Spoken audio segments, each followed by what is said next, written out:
पहला प्रश्न मेरे पास है 140। ठीक है, हमें हल करना है। तो 140 का गुणनखंड निकालेंगे। ठीक है, तो हमने आपको बताया कि जिस संख्या के इकाई अंक 0, 2, 4, 6, 8 होता है वह संख्या 2 से लग जाता है। ठीक है, तो इसमें क्या करना है, 2 से लगाना है। तो 7 दूनी 14 और 0। ओके, इसके बाद फिर 2 से लगाएंगे, कितना आएगा 35। इसके बाद फिर 5 से लगाएंगे तो 5 सत्ते कितना हो जाएगा 35। तब हमें इसे लिखना है कि 140 बराबर 2 गुने 2 गुने 5 गुने 7। ठीक है, आइए इसको अच्छे से लिख लेते हैं। तो 2 कितने बार है, 2 बार हैं, तो 2 पर पावर क्या कर देंगे, 2 कर देंगे। इसके बाद 5 और गुने 7। अगर 2 3 बार होता तो पावर कितना रखते, 3 रखते। ओके, अतः 140 के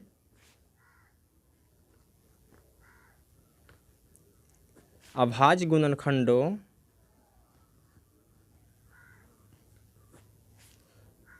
के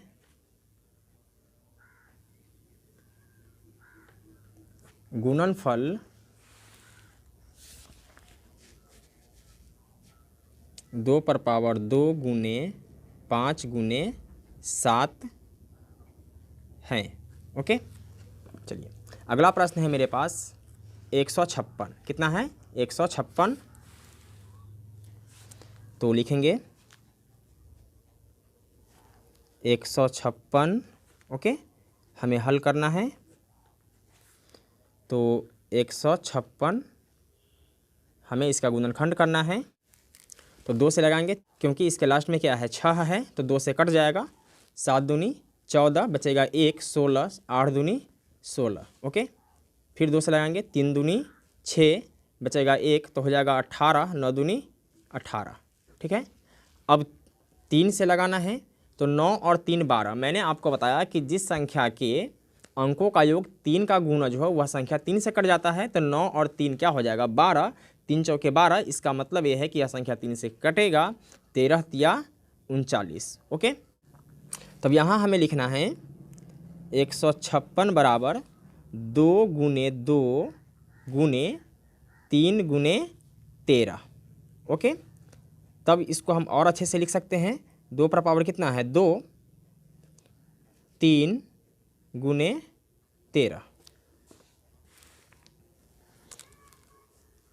अतः 156 के अभाज्य गुणनखंडों के गुणनफल कितना है 2 पर पावर 2 गुने 3 गुने 13 है। ओके, चलिए आगे बढ़ते हैं और तीसरे प्रश्न को देखते हैं। तो तीसरा प्रश्न है 3825। तीसरा प्रश्न है 3825। 3825 इसका गुणनखंड करना है। तो यहाँ यह 2 से नहीं कटेगा क्योंकि इकाई का अंक 0, 2, 4, 6, 8 नहीं है। तब हम 3 से लगा कर देखते हैं। ठीक है, तो 3 से लगाने के लिए क्या करना है कि इसके संख्या के अंकों को जोड़ना है। ठीक, तो 3 और 8 कितना होता है 11, और 2 13, और 5 क्या होता है 18। 18 जो है वह 3 का गुणज है, 3 छक 18। ठीक है, इसका मतलब ये है कि यह संख्या 3 से कट जाएगा। तो 3 एकम 3, 3 दूनी 6 बचेगा 2, तो 22, 7 तिया 21, 1, 3 पचे 15। ओके, फिर 3 से लगाएंगे, 3 चौके 12, 3 दूनी 6 और 3 पचे 15। फिर 5 से लगाएंगे क्योंकि हमें पता है कि यह संख्या 5 से कट जाएगा। इकाई का अंक क्या है 0 और 5 में से कोई एक है। ठीक है, यानी 5 है। तो 8 पंचे 40 और 5 पचे 25। इसके बाद फिर 5 से लगाएंगे तो 17 पचे 85। तो लिखेंगे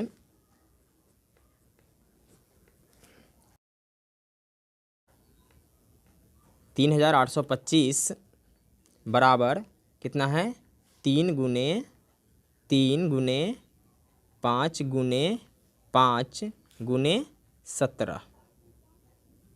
ओके, यानी 3 पर पावर कितना है 2 गुने 5 पर पावर 2 गुने 17। अतः 3825 के अभाज्य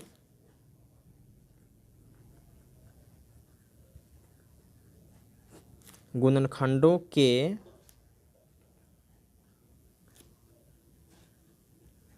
गुणनफल 3 पर पावर 2 5 पर पावर 2 गुने 17 है। ओके, अब आगे बढ़ते हैं और प्रश्न संख्या 1 के ही चौथे प्रश्न को सॉल्व करते हैं। चौथा प्रश्न है 5005। ठीक है, हमें हल करना है तो इसके लिए गुणनखंड निकाल लेते हैं। तो 5005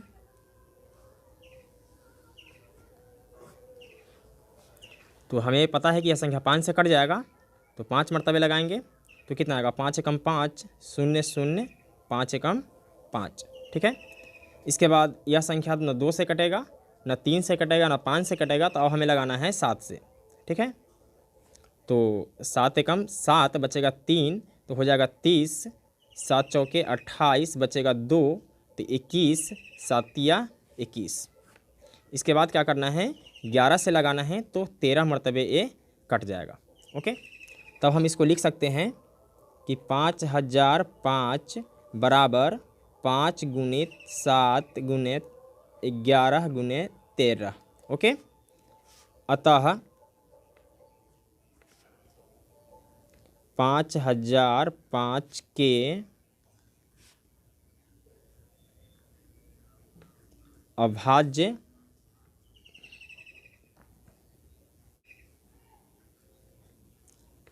गुणनखंडों के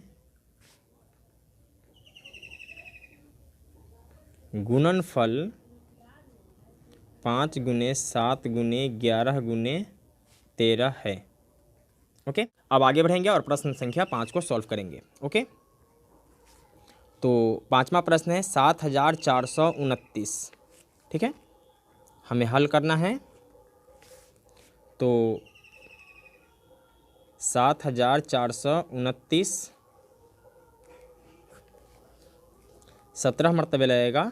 ठीक है, तो ये आ जाएगा 437। इसके बाद 19 से लगाएंगे तो ये कट जाएगा 23 मरतबे। ओके, तब हम इसको लिख सकते हैं कि 7429 बराबर 17 गुने 19 गुने 23। अतः 7429 के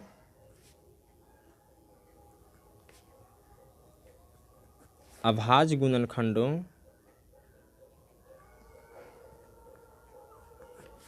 के गुणनफल 17 गुने 19 गुने 23 है। दोस्तों, ये काफ़ी आसान प्रश्न था, बस आपको विभाज्यता का नियम पता होना चाहिए था। ओके, तो मैं उम्मीद करता हूँ कि आपको ये वीडियो समझ में आ गया होगा, और इससे पहले का वीडियो आप लोगों ने नहीं देखा है तो अनलॉक स्टडी के प्लेलिस्ट में जाकर इससे पहले का सारा वीडियो देख सकते हैं। फिर मिलते हैं।